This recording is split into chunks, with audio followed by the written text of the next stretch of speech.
ఇక డీటెయిల్స్ చూస్తే తెలంగాణ ప్రభుత్వం ఏప్రిల్ 14న అంబేద్కర్ జయంతి రోజున అమల్లోకి తెచ్చిన కొత్త భూభారతి చట్టంపై ప్రభుత్వ ఆదేశాల ప్రకారం ప్రతిరోజు 2 మండలాల్లో అవగాహన కార్యక్రమాలు నిర్వహిస్తున్నామని ఆదిలాబాద్ జిల్లా కలెక్టర్ రాజేష్ షా తెలిపారు.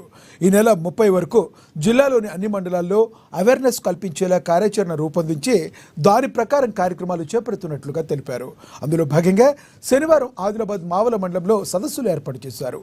పట్టణంలోని రెవెన్యూ గార్డెన్లో నిర్వహించిన అవగాహన సదస్సులో కలెక్టర్ ప్రజాప్రతినిధులు ఇతర అధికారులతో కలిసి పాల్గొని కొత్త భూభారతి చట్టం నియమ నిబంధనలు అంశాలను విపులంగా వివరించారు.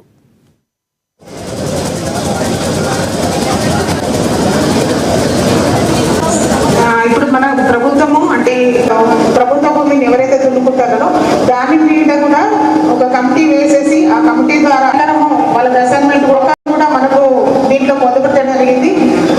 ఇప్పుడు మీరు ఏదైతే పోర్టల్ తెలియజేసినప్పుడు ఇలాంటి అవగాహన సదస్సులు కానీ ఎవరి దగ్గర అంటే ఇంకా మీరు చూసుంటారు ఇప్పటి వరకు ఈ పోర్టల్లో ఏ విధంగా మనకు వెసులుబాటు ఉందని చెప్పి ప్రభుత్వం మన నుంచి అంటే ఒక మీటింగ్స్ పెట్టేసి ప్రతి ఒక్క ప్రజలు పెట్టేసి ఒక సమీక్ష సమావేశం అని కూడా మనం చేయడం జరిగింది. సో ఆ సమీక్ష సమావేశం భూభారతి 6/6/2025 చట్టం పైన అవగాహన సదస్సులు కార్యక్రమం పెట్టడం జరిగింది.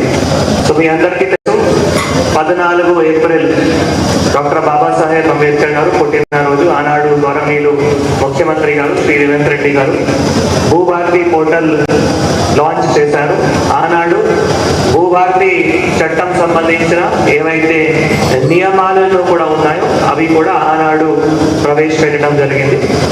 ఆనాడు కలెక్టర్స్ కాన్ఫరెన్స్ లో మాకు ఆదేశాలు ఇచ్చారు, ప్రతి ఒక్క మండల్లో ఇట్లా అవగాహన సదస్సు కార్యక్రమం చేయాలి. సో 17 నుంచి 30 వరకు ప్రతి ఒక్క దినం ఇట్లా 2 మండలాల్లో అవగాహన సదస్సు కార్యక్రమం చేయడం జరుగుతుంది. సో ఎందుకు ఈ అవగాహన సదస్సు కార్యక్రమం చేస్తున్నామంటే చట్టం గురించి కానీ గురించి కానీ ప్రతి ఒక్కరికి అవగాహన ఉండాలి.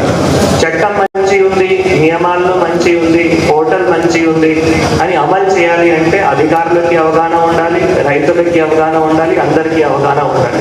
అప్పుడు మనం కలిసిగా ఈ చట్టం సరిగా అమలు చేయగలుగుతాం. అందుకే మీ అందరికీ ఈరోజు పాంఫ్లెట్ కూడా ఇవ్వడం జరిగింది. పాంఫ్లెట్ అందరికీ వచ్చింది అనుకుంటున్నా, వచ్చిందా పాంఫ్లెట్? సో ప్లీజ్ ఆ పాంఫ్లెట్ లో ఏవైతే కీలకమైన అంశాలు ఉన్నాయో మీకు ఇక్కడ పీపీటీలో చెప్పడం జరిగింది. భూభారతి పోర్టల్ కూడా ఎక్స్ప్లెయిన్ చేయడం జరిగింది. అవి అన్ని కీలకమైన అంశాలను ఆ పాంఫ్లెట్ కూడా ఉన్నాయి. దయచేసి అందరూ చదవండి ఆ పాంఫ్లెట్ లో ఉన్న కీలకమైన అంశాలను మీరు చదవండి. తర్వాత మీ వార్డులో కానీ ఊరిలో కానీ అక్కడ కూడా చర్చ చేయండి. ఇంకా ఏమైనా సమస్యలు ఉంటే ఆ సమస్యలు పరిష్కారం అవ్వట్లేదు అనుకోండి, మరి మీరు ఆ చట్టంలో కానీ నియమాల్లో కానీ ఏమైనా